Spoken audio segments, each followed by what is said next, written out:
Welcome to Ridge Life. I'm Tim, and today on Ramblings, I went to the doctor.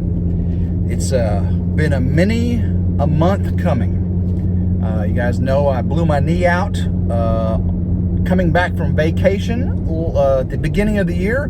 It was February. It was like February 29th or something like that.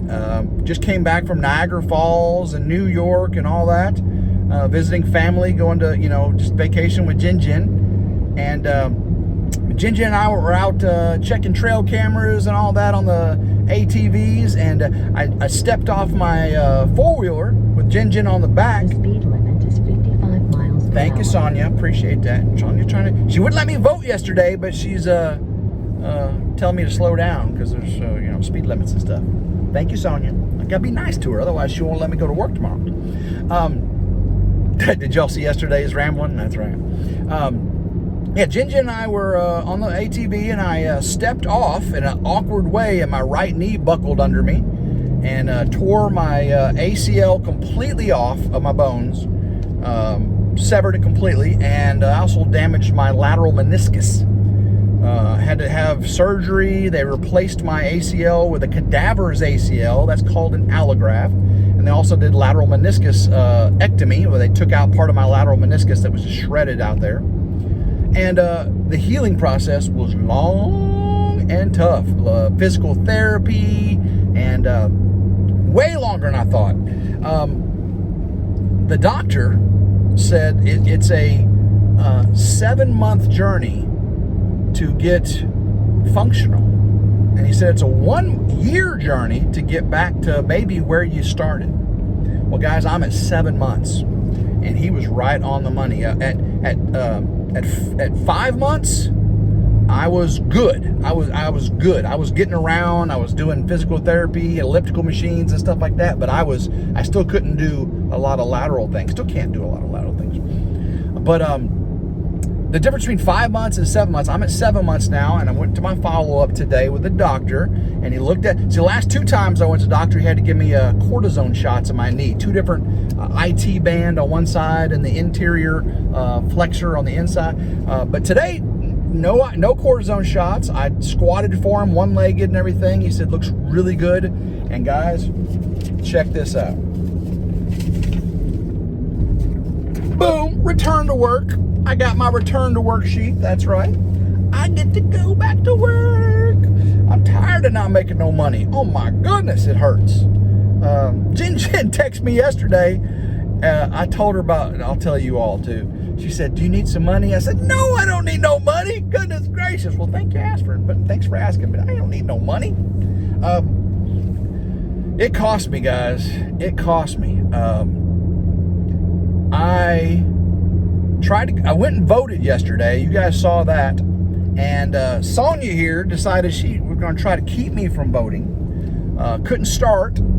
Got stuck in the voting election office parking lot. Had to jump start it with my Vitamin jump starter. Thank you, Vitamin. Appreciate it. It's very awesome. So the battery on these SRT Durangos, since the engine is so big, it's a 6.4 liter Hemi. It takes up the entire engine compartment, 475 horsepower. So they put the battery under the passenger seat. The battery under the passenger seat. So I take it up there this morning, and to AutoZone, I verified online that they had the battery I needed, and I got the tools and everything. So I put the seat all the way forward and up, took this plate out, took a retainer plate out, took a vent line out, took the negative and then the positive post out, and then you have to try to pull this AGM battery, huge AGM battery, out from under the seat. And luckily I got it out, took it inside and got the replacement, made sure that it had all the vent lines and all that good stuff. It did. The speed limit is 25 miles per hour. Thank you, Sonia. Got it installed in the parking lot and started it up and got it going. It cost, I got a military discount from AutoZone. Thank you very much, AutoZone. It cost me about $250 for that battery with my discount. The speed limit is 25 miles per hour. I'm not going, oh, actually, I was going a little bit fast. I'm so used to been driving my truck so much. Sonia's like, I'm telling you to slow down, Tim. You're going to get a ticket. You're going to get a ticket. All right.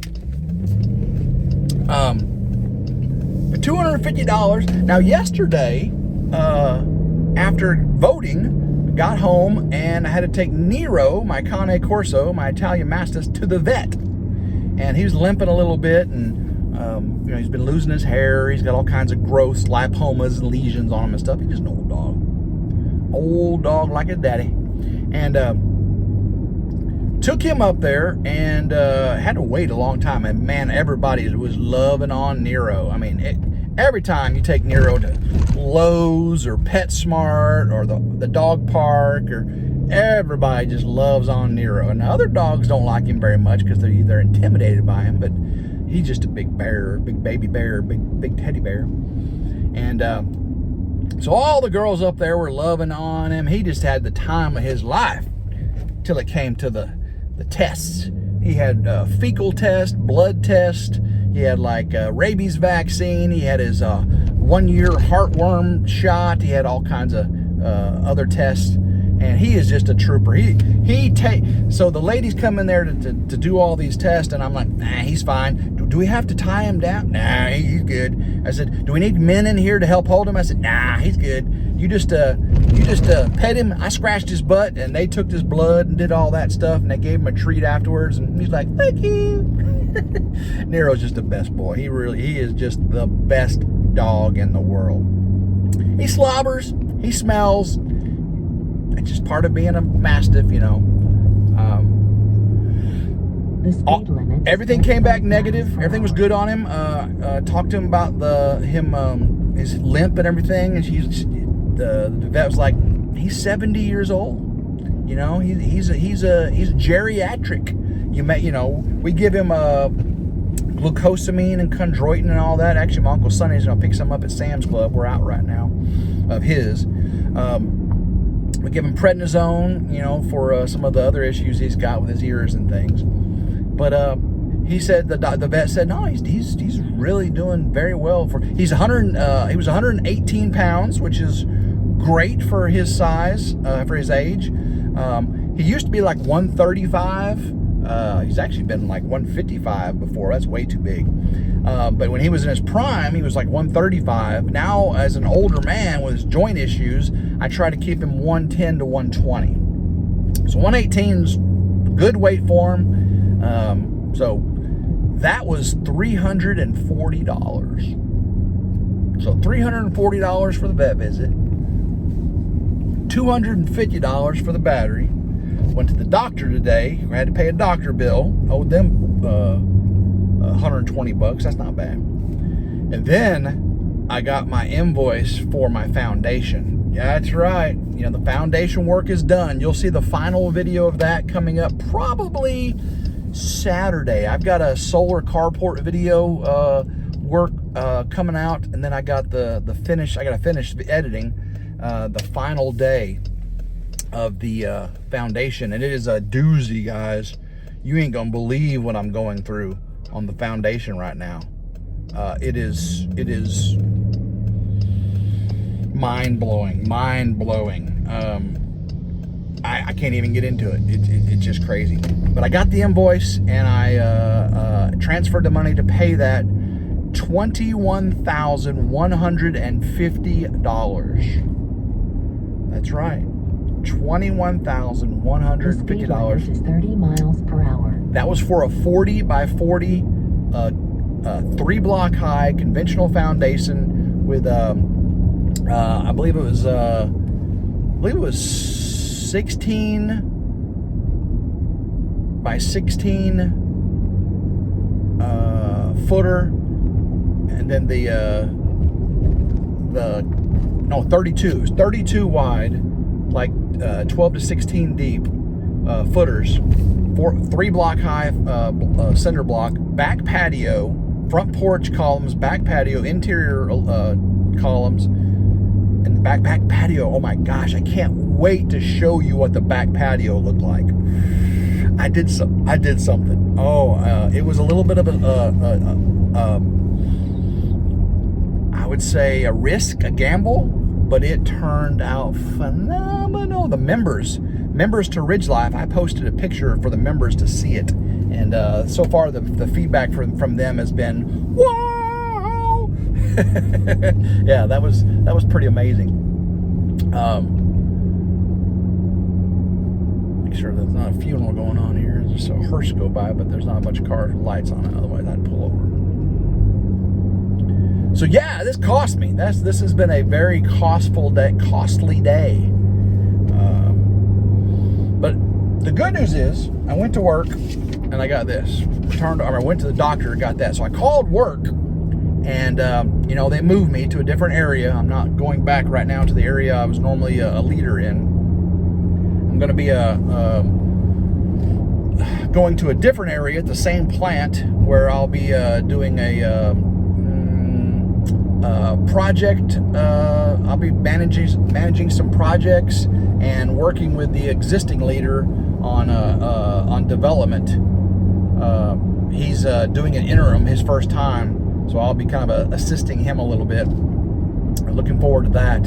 I've done that a lot. I've done a lot of leadership development in my career. 27 years. It'll be 27 years coming up very soon. I got to go see the nurse at work tomorrow to get cleared from her.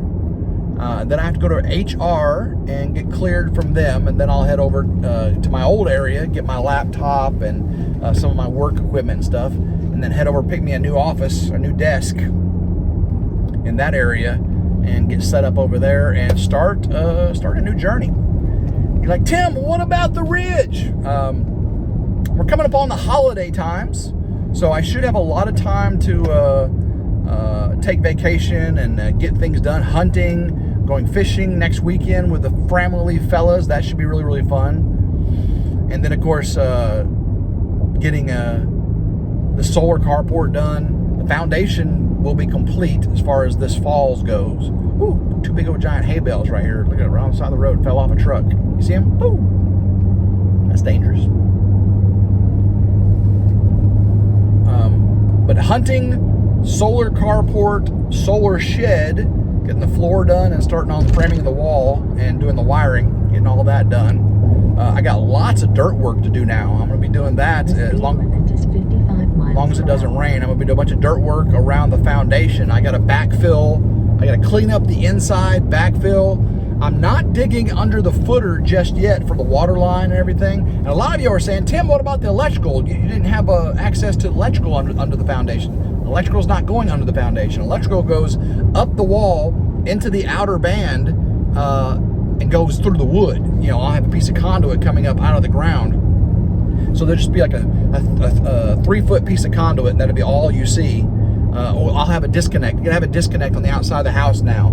So there'll be a conduit coming up and a disconnect, and then also have the conduit coming up for the well. So all electrical going to and from the house will just be in conduit, not under the ground, which it won't look that bad. I promise you. It's gray foundation, gray conduit. It'll be just fine. But the water will go under, and so what I'm talking about doing with the water is I'll have a backhoe by then. On Old Blue, I'll have a backhoe, so I'll dig the outside of the foundation with the backhoe, move over, and there'll be no subfloor on it right now, right? So I can dig the inside of the foundation with the backhoe, a few feet over from the corner, and then get a pressure washer and use a pressure washer to high pressure spray under the footer, make a hole about this big, put a sleeve through there. Actually, I'm going to do a couple sleeves in case y'all said, hey, maybe you might want to do an extra one. So I'll do a couple sleeves through there, separate for water, separate for whatever else I do.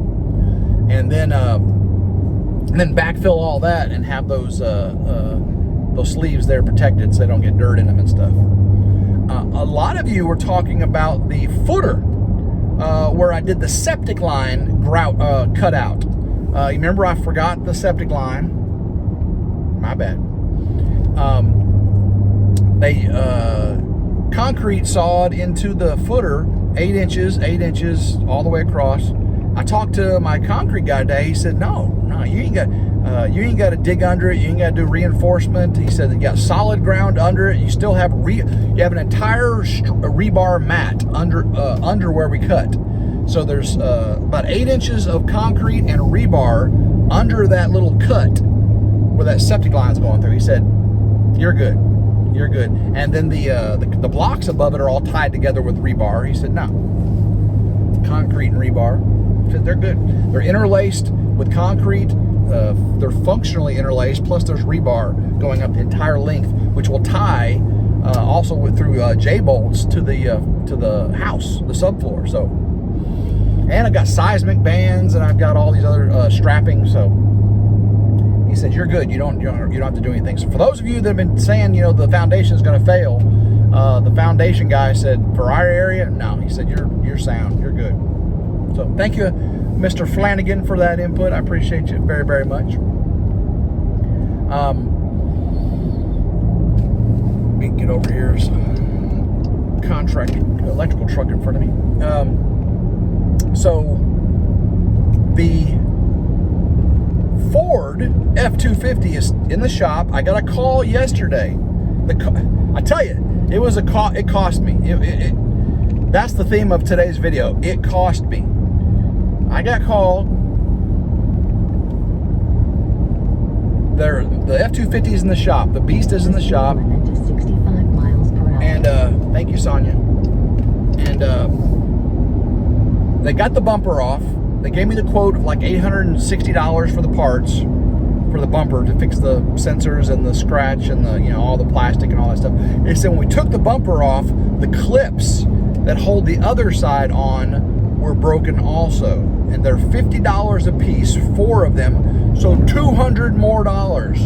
So now the price for parts has gone up from $850 something, $830, $820, $850 to $1,000. $200 more. $1,000. This is a costly week. Oh my goodness. I'm hoping they get the truck, because they had to order the parts, just like I was worried. They had to order the parts. Hopefully there's not a back order on these clips, so I can get my truck back, not before I go to work tomorrow, which I'm going to work tomorrow, but before I go on my fishing trip. I want my truck because where we're going fishing, it's down a hill, really rough road, gravel road, and I really don't like taking this SRT on the gravel roads. Remember when I went to David's, he had to bougify the river crossing for me so I could make it across. But I made it.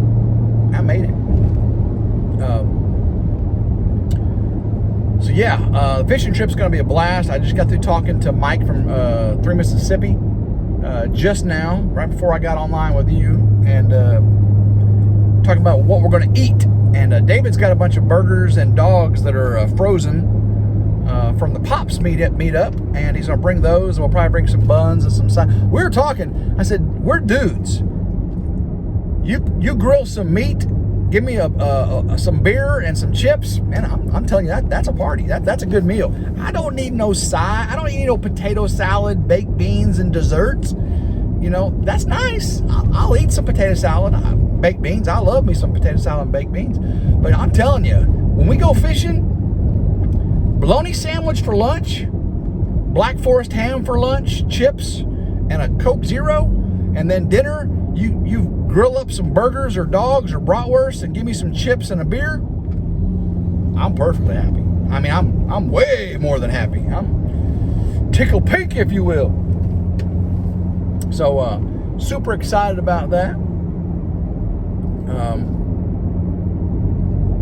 So lots going on. I can't wait to get some of these videos out to you. It is. Oh my goodness, I've got a product that someone sent, and they want me to do a YouTube short video on it. That's the big thing right now, is doing product reviews on shorts. So you want to see it on a big long video. And what it is a see-through 360-degree deer blind.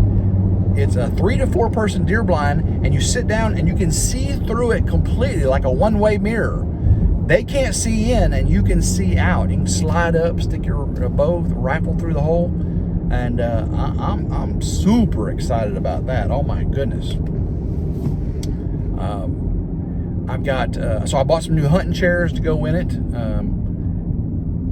So I'll end up having 6 tree stands total and 3 pop-up blinds out there. 6 tree stands and 3 pop-up blinds. Oh, we should both get a deer. We should, that way in the mornings when I get up, I can look at the weather app and see which way the wind's blowing. And depending on which way the wind's blowing, I can choose which stand I'm going to sit in. Whether I want an elevated stand, if it's raining, I can get in a pop-up blind. If the wind's blowing out of the north, I can get one that looks to the north. If the wind's blowing out of the south, I can get one that looks to the south. I can do, if it's the early morning, I can run the ridges and the thermal drafts come up. If it's in the evening, I can run the valleys where the thermal drafts go down. I've been telling Gary from Simple Life Reclaim a lot of these tricks and stuff, you know. He's already gotten 1 deer this year, and he saw a buck the other day. That was great. Him and Abraham went out, and he's getting a lot of seat time. Early season is kind of tough. Sometimes you don't get to see too much, but at